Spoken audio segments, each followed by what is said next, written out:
Bien-aimés frères et sœurs, vous connaîtrez la vérité et la vérité vous affranchira. Ça, c'est pas moi qui le dis, c'est la Bible qui le dit. Mais moi, je vous dis mieux.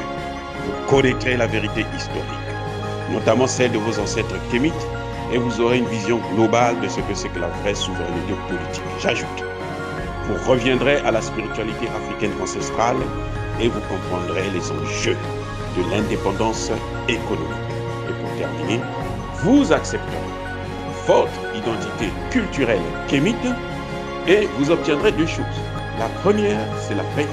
La seconde, c'est le développement, à une condition. L'unité de toute l'Afrique noire, l'unité de tous les Noirs du monde entier. Otep à tous, bienvenue sur la chaîne des panafricanistes par essence, par conviction et par excellence. Celle des citoyens kémites par nécessité et obligation de combat. Nous sommes une chaîne qui n'est guidée que par nos ancêtres et rien que par les ancêtres qui appartiennent à l'égrégore du monde noir. Par conséquent, nous ne croyons en aucun Dieu venu de l'étranger. Toutefois, cette vidéo n'est aucunement destinée à inciter à la haine ou à la violence, car nous menons un combat qui est d'abord et avant tout spirituel, intellectuel et démocratique. Ensuite, il est politique, géopolitique et géostratégique. Contre l'impérialisme, le colonialisme, le néocolonialisme et l'endocolonat, qui sont tous qualifiés de crimes contre l'humanité. Nous menons ce combat sur la base du principe fondamental que nous avons hérité de nos ancêtres kémites, qui est celui de la Mahat, c'est-à-dire solidarité, vérité et justice. Vous êtes donc en droit de connaître la vérité et nous avons l'obligation de vous dire la vérité, rien que la vérité, afin que justice soit rendue au continent africain. Et ça, c'est notre modeste contribution dans cette noble lutte en faveur de la souveraineté, la dignité, la solidarité et l'unité africaine. C'est exactement cela que nous appelons le panafricanisme. Bien-aimés frères et sœurs, enfin, des bonnes nouvelles venant du Zimbabwe et du Nigeria. Eh oui, des bonnes nouvelles. Pour une fois, on peut se réjouir que les pays africains commencent à comprendre. Le Zimbabwe est un grand producteur du lithium. Il est certainement le premier producteur du lithium au monde.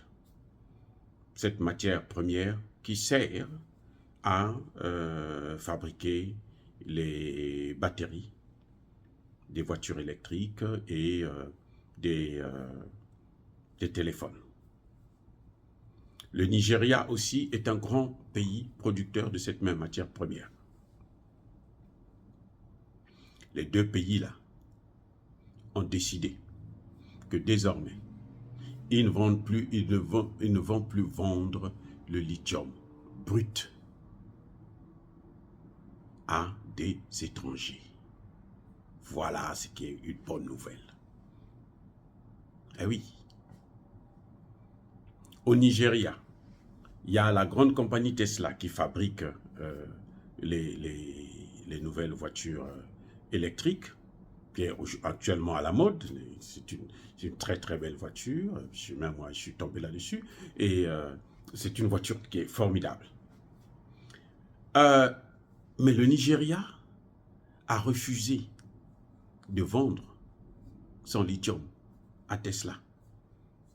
Donc, c'est le numéro 1 mondial des voitures électriques. Le Nigeria a refusé. Le Nigeria a dit, nous voulons d'abord transformer la matière ici. Nous voulons fabriquer les batteries ici. Le Zimbabwe, pareil, nous voulons fabriquer les batteries ici. Comme ça, nous allons créer des emplois ici. Comme ça, nous allons créer la plus-value ici. Comme ça, notre argent va rester ici. Eh oui, c'est un problème pour les Occidentaux. Le Zimbabwe est sous embargo. Maintenant, ils disent non, si tu peux faire ça, nous on va essayer de voir comment on peut lever l'embargo. Le Zimbabwe dit non. Une matière première, là, maintenant je vais les transformer ici. J'ai des cadres, j'ai des gens qui sont capables de le faire. Et il y a un pays qui l'a déjà fait en Afrique. Oui. Donc, ce n'est pas... Et c'est très avantageux pour nous parce que c'est ce qui nous permet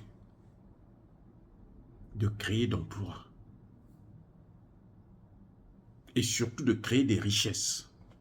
Parce que ce qui se passe, c'est quoi? C'est que quand on prend ces produits-là, on les envoie à l'étranger.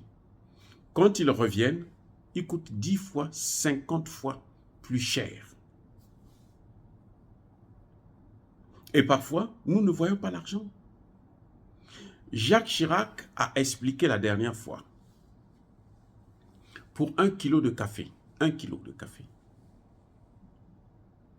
on peut fabriquer 50 tasses de café. 1 kilo seulement, ça produit 50 tasses de café. Et la tasse de café, elle coûte environ 5 $. 5 euros. 3, 4, 5 euros. Dans les endroits les plus... Le kilo, là, on l'achète aussi à combien? À 5 euros. Donc, pour 1 kilo, vous achetez à 5 euros. Ça vous donne 5 euros multiplié par 45. Et 49 plutôt. Qui est perdant? C'est le producteur. C'est même pas moitié-moitié, hein? Non.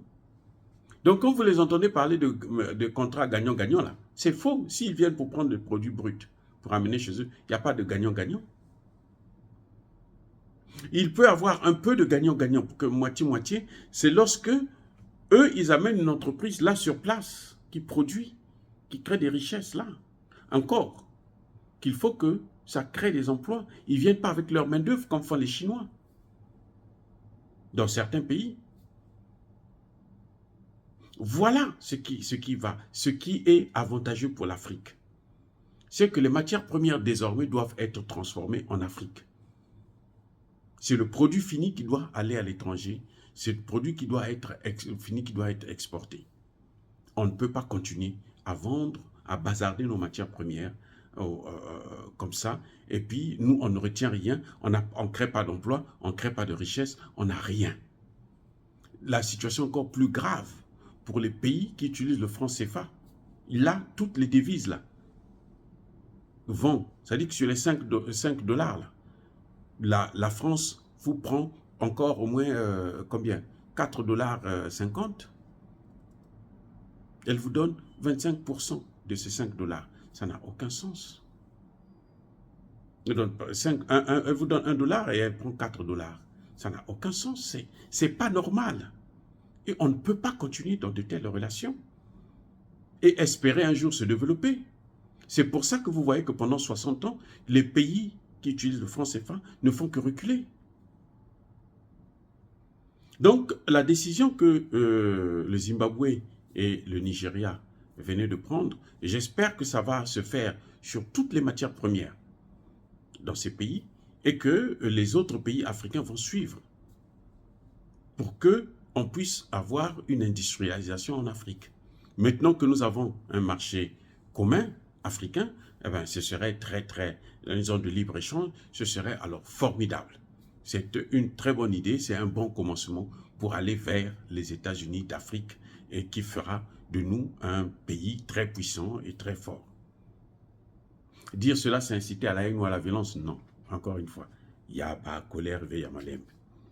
Je persiste et je signe, les gars. Soyez bénis, abondamment bénis par le Dieu des Kémites. Et que tous ceux qui persécutent le continent africain, tous ceux qui le déstabilisent et le pillent, qu'ils soient maudits, punis, écrasés, neutralisés par le Dieu des Kémites et par nos ancêtres angélisés.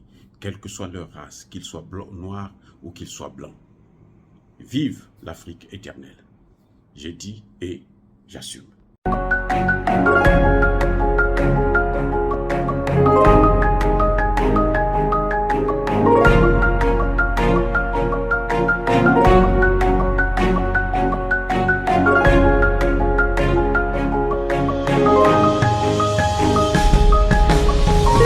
Eux, ils marchent par la foi et non par la vue. Mais moi, je vous conseille vivement de marcher par la connaissance scientifique et historique, notamment celle de nos ancêtres kémites, par les cinq sens et par l'intelligence. À vous, Apia.